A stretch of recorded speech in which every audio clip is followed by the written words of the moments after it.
আসসালামু আলাইকুম। এখন শুনবেন সংবাদ শিরোনাম। সঠিকভাবে দায়িত্ব পালন না করার কারণটাই হচ্ছে এই দুর্ঘটনার কারণ। ছোট ভাইয়ের সাথে দেখা করতে যাব নোয়াখালীতে, ওই যাওয়ার পথে অ্যাক্সিডেন্ট। কেন এই ঘটনাটি ঘটেছে সেজন্য আমি তদন্তের কমিটি গঠন করে দেব আমাদের প্রশাসনের পক্ষ থেকে। কুমিল্লায় বাসে 12 জনের প্রাণহানির কারণ 2 গেটম্যানের অনুপস্থিতি। কিছুক্ষণ আগে স্বাভাবিক হয়েছে চট্টগ্রাম ঢাকা রেল যোগাযোগ। ফেনী হবিগঞ্জে সড়কে আরো 7 জনের মৃত্যু। ঈদের ছুটিতে পর্যটন কেন্দ্রগুলোতে দর্শনার্থীর ভিড়। পাহাড় সাগরে পরিবার নিয়ে সময় কাটাচ্ছেন ভ্রমণ পিপাসুরা। চিড়িয়াখানায় শিশু কিশোরদের উচ্ছ্বাস। বাচ্চাদেরকে বিভিন্ন প্রাণীর সাথে পরিচয় করানো, দেশের একটা জাতীয় উদ্যানে আসা, বিভিন্ন প্রাণীর সম্বন্ধে আইডিয়া দেব, কোনটা কোন প্রাণী তার নাম শিখাবো।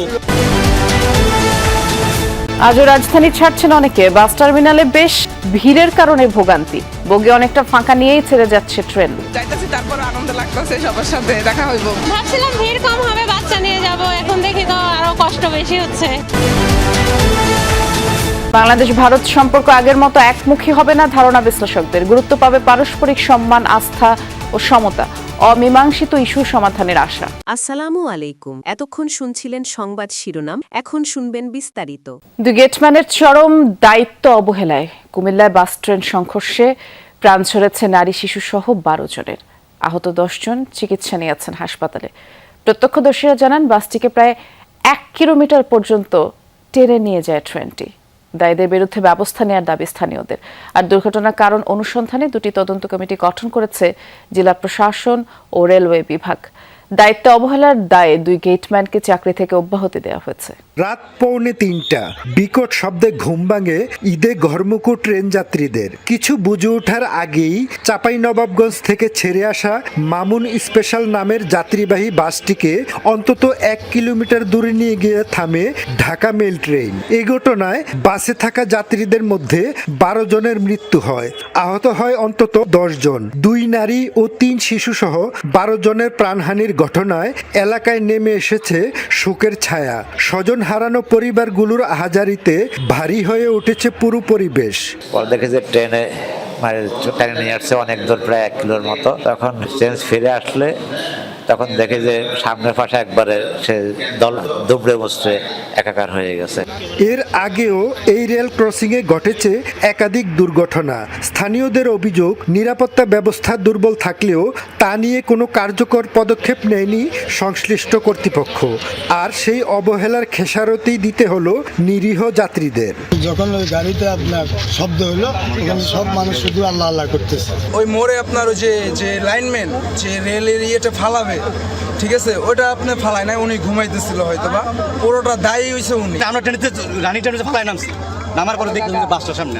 দুর্ঘটনার পরপরই 999 ফোন পেয়ে দ্রুত উদ্ধার কাজে নামে ফায়ার সার্ভিস ও সিভিল ডিফেন্স। আহতদের উদ্ধার করে নেওয়া হয় হাসপাতালে। রোগীগুলো আসা শুরু করে অ্যারাউন্ড 4টা নাগাদ। তো তখন অন স্পট আমরা যে রোগীগুলা দেখতে পাই, এর মধ্যে প্রায় টোটাল 12 জন আমরা নিহত পাই। অন স্পটেই আমাদের স্পট ডেথ আছে, ব্রড ডেথ আছে 12 জন।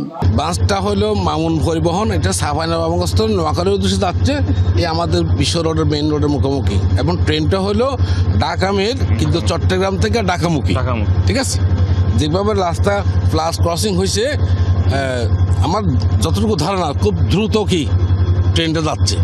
এদিকে দুর্ঘটনার কারণ অনুসন্ধানে 2টি পৃথক তদন্ত কমিটি গঠন করেছে বাংলাদেশ রেলওয়ে ও জেলা প্রশাসন। ঈদের ছুটিতে দেশে পর্যটন স্পটগুলোতে পর্যটকদের ভিড় বেড়েছে। পর্যটন নগরী কক্সবাজারে সাগরের নীল জলরাশির হাতছানিতে পরিবার পরিজন নিয়ে অনেকেই ছুটছেন, মেতেছেন সমুদ্র স্নানে। আজ এবং আগামীকাল ভ্রমণ পিপাসুদের ভিড় আরও বাড়বে বলেই আশা পর্যটক সংশ্লিষ্টদের। এদিকে সবুজ প্রকৃতির সাথে পাহাড়ের সান্নিধ্য পেতে অনেকেই যাচ্ছেন 3 পার্বত্য জেলায়। বিশেষ করে রাঙামাটিতে পর্যটকদের ভিড় বেশি।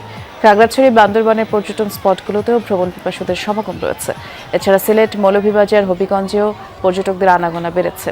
ঈদের দ্বিতীয় দিনে বিভিন্ন জেলা শহরের বিনোদন কেন্দ্রগুলোতেও ভিড় দেখা গেছে। ঈদের দ্বিতীয় দিনে দর্শনার্থীদের ঢল নেমেছে চিড়িয়াখানায়। নানা বয়সী মানুষ পরিবার পরিজন নিয়ে সকাল থেকেই জড়ো হচ্ছেন। এখন বিনোদন পিয়াসী হাজারো মানুষের ভিড় রয়েছে চিড়িয়াখানায়। বানর, হাতি, ভাল্লুক, জলহস্তিদের কাণ্ডকারখানা দেখে আনন্দে আত্মহারা সবাই। লম্বা ছুটি, তাই পরিবার পরিজন নিয়ে স্বস্তির এই ঘোরাঘুরি। সিংহের খাঁচার সামনে সব বয়সী মানুষের ভিড়, শিশুদের উচ্ছ্বাস তো আছে, বড়রাও যেন শৈশবে ফিরে গেছেন। দর্শনার্থীদের নিরাপত্তায় চিড়িয়াখানায় জোরদার করা হয়েছে নিরাপত্তা ব্যবস্থা। দিনে প্রায় 1.5 লাখ দর্শনার্থী ঘুরে বেড়াবেন চিড়িয়াখানায়, এমন প্রত্যাশা কর্তৃপক্ষের। ঈদের পরে দীর্ঘ একটা ছুটি আর বাচ্চাদেরকে বিভিন্ন প্রাণীর সাথে পরিচয় করানো, দেশের একটা জাতীয় উদ্যানে আসা, এটা একটা অন্যরকম অনুভূতি, সেজন্যই আসা। চিড়িয়াখানায় আগে আসছিলাম হচ্ছে আরও ছোটোবেলার দিকে, মানে যখন বয়স ছিল 6-7 এরকম আর কি।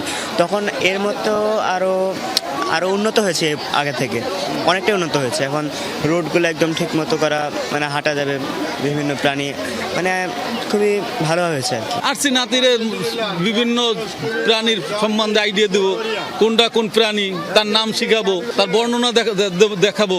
ঈদের পরে পরিবার নিয়ে আসার জন্য চিড়িয়াখানা খুবই ভালো মনে হচ্ছে, কারণ হচ্ছে আগে থেকে অনেক পরিষ্কার হয়েছে, সুন্দর হচ্ছে পরিবেশটা। ঈদের ছুটিতে আজও ঢাকা ছাড়ছেন ঘরমুখ মানুষ। যারা নানা কাজে ঈদের আগে বাড়ি যেতে পারেননি, তারা প্রিয়জনের সাথে ঈদের আনন্দ ভাগাভাগি করে নিতে ছুটছেন আজ। ঈদের দ্বিতীয় দিনে তাই সড়কপথে যাত্রীর চাপ রয়েছে। ঈদের আগে যানজটের শঙ্কায় যারা বাড়ি যাননি, তারাই মূলত এই সময়টাকে বেছে নিয়েছেন। স্টপেজগুলো ছাড়াও বাড়ির পথ ধরতে বিভিন্ন সড়কের মোড় থেকে বাসে উঠছেন যাত্রীরা। এবার 7 দিন ছুটি হওয়ায় যাত্রাপথে তেমন ভোগান্তি পোহাতে হয়নি ঘরমুখ মানুষকে। যারা ঈদের ছুটি পাননি কিংবা ঝক্কি ঝামেলা এড়াতে চেয়েছেন, তাদের অনেকেই এখন গ্রামের বাড়ি যাচ্ছেন। তবে বাস টার্মিনালে ভিড় বেশি থাকায় ভোগান্তিতে পড়তে হচ্ছে যাত্রীদের। বাসের পাশাপাশি ট্রেনেও ঢাকা ছাড়ছেন কেউ কেউ। আবার জরুরি কাজ থাকায় ছুটি শেষ হওয়ার আগেই অনেকে রাজধানীতে ফিরছেন। এখন আনফরচুনেটলি ট্রেনের টিকিটটা পাইনি, তো ভাবলাম যে বাস মোটামুটি অ্যাভেলেবল থাকবে, এজন্য তাও সকালবেলা আসা ট্রাই করেছি যেন আগে পৌঁছাতে পারি। তাও দেখতেছি ভালো। ভাবছিলাম ভিড় কম হবে, বাচ্চা নিয়ে যাব, এখন দেখি তো আরো কষ্ট বেশি হচ্ছে। না, আমাদের আসলে অফিসের কাজ ছিল, অফিস শেষ করে আজকে থেকে ছুটি পেলাম, যে কারণে আজকে থেকে যাওয়ার। আর ঈদের আগে অনেক ভিড় ভাট্টা থাকে, তো ঈদের পরে যাওয়ার চেষ্টা করলাম, সেখানেও দেখলাম একই অবস্থা। বিমানবন্দর রেল স্টেশনের কি খবর সেটি জানবার চেষ্টা করব, সহকর্মীরা করছেন আমাদের জন্য। যেহেতু স্টেশনে বলা চলে যে এই দুর্ঘটনাটি ঘটেছে, তার জন্য তো অনেকক্ষণ বন্ধ ছিল রেল যোগাযোগ, এবং কিছুক্ষণ আগে তো স্বাভাবিক হয়েছে। আজ স্টেশনে ঘরমুখ মানুষের ভিড় কেমন দেখছেন? যেমনটি দর্শকদের জানাচ্ছিলাম যে দ্বিতীয় দিনে অনেকেই ঢাকা ছাড়ছেন। একই অবস্থা রেলপথেও আমরা দেখেছি যে রেলপথ বাহন হিসেবে রেলকে অনেকেই পছন্দ করেন, এবং যেহেতু ঈদের আগে নানা ধরনের ঝুঁকি থাকে এবং অনেকে নিজের জীবনের নিরাপত্তা ঝুঁকিতে ফেলেও তারা বাড়ি যান প্রিয়জনের সঙ্গে ঈদ করতে, সেটি যাতে না হয় এবং পরিবারকে একজন নিরাপদে এবং শান্তিমতো বাড়িতে পৌঁছানোর জন্যই মূলত ঈদের পরের দিন বা ঈদের দিনকে মানুষ বেছে নেন। যেহেতু ঈদের দিন আজকে সকাল থেকে আমরা যেটি দেখেছি, এখন পর্যন্ত 13টি ট্রেন এই বিমানবন্দর স্টেশন থেকে দেশের বিভিন্ন গন্তব্যে ছেড়ে গেছে, এবং কুমিল্লার দুর্ঘটনার জন্য মূলত চট্টগ্রাম থেকে কুমিল্লার হয়ে যেসব ট্রেনগুলো চলাচল করে সেটি বন্ধ রয়েছে, কিন্তু ঢাকা থেকে আসলে ছেড়ে যাওয়া ট্রেনগুলোর খুব একটা সমস্যা হয়নি। আর যাত্রীর অবস্থা নিশ্চয়ই দেখতে পাচ্ছেন, পুরো প্ল্যাটফর্ম ভর্তি মানুষ রয়েছে। সকাল 10টার দিকে আমরা কমলাপুর স্টেশনে গিয়েছিলাম, সেখানেও ঠিক একই অবস্থা, একই চিত্র ছিল, যে ট্রেনগুলো বিভিন্ন গন্তব্যে ছেড়ে যাচ্ছে, সেখানে একেবারেই একটি সিটও আসলে ফাঁকা নেই বা